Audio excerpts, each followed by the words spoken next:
Hello, আসসালামু আলাইকুম। আশা করছি যে যেখান থেকে ভিডিওটা অন করছেন সকলেই আল্লাহর রহমতে ভালো আছেন। ফুডের সাথে সকলকে আমন্ত্রণ জানাচ্ছি টার্কি চিকেন রেসিপি তৈরি করে দেখাবার জন্য। এই রেসিপিটা কিন্তু এখন রেস্টুরেন্টে খুবই চলছে এই শীতের সময়। আর যারা চিজ পছন্দ করে তারা তো খুবই পছন্দ করছে। তাই আমি চিন্তা করলাম রেসিপিটা আমি নিজেই তৈরি করি আর আপনাদের সাথে একটু শেয়ার করি। এখানে আমি চিকেন নিয়ে নিচ্ছি হাফ কেজির মতো। হাফ কেজির থেকে সামান্য একটু বেশি হবে, রেগুলার কাট করে কেটে নেওয়া। আর এখানে ১ টেবিল চামচ দিয়ে দিচ্ছি লেবুর রস। লেবুর রসটা অবশ্যই দিতে হবে। এখন দিচ্ছি ১ টেবিল চামচ আদা বাটা আর ১ টেবিল চামচ রসুন বাটা। এখানে আছে লাল মরিচের গুঁড়ো ১ চা চামচ, একটু ভালো কোয়ালিটির দিতে হবে। আর হাফ চা চামচ হচ্ছে কালো গোলমরিচের গুঁড়ো, আর জিরার গুঁড়ো হচ্ছে টলা জিরার গুঁড়ো ১ চা চামচ, ধনিয়ার গুঁড়া হাফ চা চামচ আর লবণ ১ চা চামচ, মানে স্বাদ মতো দিলেই হবে। সবগুলো মশলা আমি ঢেলে দিলাম। আর এখানে টক দই আছে হাফ কাপ। দিয়ে দিচ্ছি টমেটো সস কিংবা কেচাপ যে কোনো কিছু একটা দিলেই হবে ২ টেবিল চামচ। এখানে আপনি চাইলে টমেটোকে এমনি পেস্ট করেও দিতে পারেন। আমার হাতের কাছে এটা ছিল, এটা দিয়েই ভালো করে আমি মাখিয়ে নিলাম মাংসটাকে। ২ থেকে ১.৫ ঘন্টার জন্য এটাকে মেরিনেট করে রাখতে হবে। আমি ২ ঘন্টার জন্য রেখে দিচ্ছি। মেরিনেট করলে কিন্তু খাবারের স্বাদটা খুব ভালো আসে। ২ ঘন্টা পর আমি এই যে ঢাকনাটাকে তুলে নিয়েছি। আর এই যে দেখুন মাংসের অবস্থাটা কিরকম হয়েছে। সামান্য একটু পানি ছাড়ছে, অসুবিধে নেই। এখন আমরা রান্নাতে নিয়ে যাচ্ছি। এখানে একটা প্যানের ভিতরে আমি কিছুটা তেল গরম করে নিয়েছি। তেলটা নিজের পরিমাণ মতো দিলেই হবে। দিয়ে এখন মাংসগুলোকে ঢেলে দিচ্ছি। তেলটা অবশ্যই একটু গরম করে নিতে হবে। মাংসটাকে দিয়ে একটু নেড়ে চেড়ে ঢাকনা লাগিয়ে দিব। আর কিছুক্ষণ পর আমি মাংসটাকে নাড়া দিতে হবে, তা না হলে কিন্তু মাংস তলায় লেগে যেতে পারে।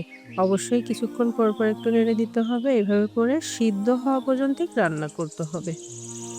সিদ্ধ হওয়া পর্যন্ত আমি রান্নাটা করে নিচ্ছি। আবারও ঢাকনা লাগিয়ে দিলাম। আর এই পর্যায়ে মাংসটা কিন্তু সিদ্ধ হয়ে গেছে, মানে মাংসটা রান্না হয়ে গেছে। এখন আমরা প্যানটাকে সরিয়ে রেখে পরের প্রসেসটা দেখাচ্ছি। এখানে আমি একটা হাঁড়িতে ২ টেবিল চামচ বাটার নিয়ে নিলাম। এখানে আমরা একটা সস তৈরি করব। আর ২ চা চামচ দিয়ে দিচ্ছি ময়দা। অবশ্যই ময়দা নিতে হবে। বাটারের মধ্যে ময়দাটাকে ভালো করে একটু ভুনে নিলাম। এখন দিয়ে দিচ্ছি জাল করা গরুর দুধ ১ কাপ। দেওয়ার পরে এখন দিচ্ছি হাফ চা চামচ সাদা গোলমরিচের গুঁড়া। কালো গোলমরিচের গুঁড়া দিলে কিন্তু কালো হয়ে যাবে। আর এখানে দিচ্ছি হাফ চা চামচ চিনি আর সামান্য একটু লবণ, স্বাদ মতো দিলেই হবে। দিয়ে ভালো করে নেড়েচেড়ে এখন দিয়ে দিচ্ছি ১ চা চামচ চিলি ফ্লেক্স। এটা দিলে কিন্তু স্বাদটা সসের আরও বাড়বে। দিয়ে এই তো আমাদের সস কিন্তু তৈরি হয়ে গেল। এটা হতে খুব একটা সময় লাগে না। ৩ থেকে ৪ মিনিটের মধ্যেই রান্নাটা হয়ে যায়। এখানে আমি একটা প্যানকে ভালো করে গরম করে তারপরে এই প্যানের ভিতরে দিয়ে দিলাম ওই রান্না করা মাংসটা। চুলাটা কিন্তু ছোট্ট করে দেওয়া আছে।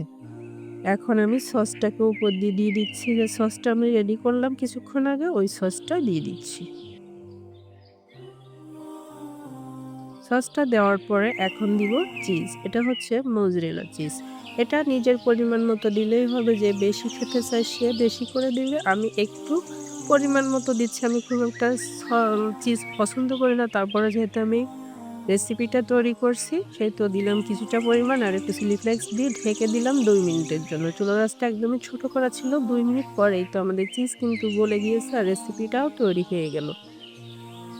এখন আমি একটুখানি ধনের পাতা ছিটিয়ে দিচ্ছি। কেউ চাইলে এখানে আরও কিছু দিতে পারেন, তবে আমি এইভাবেই সাজিয়ে নিলাম। তৈরি হয়ে গেল আমাদের রেসিপি। ভালো লাগলে একটা লাইক দিয়ে দেবেন।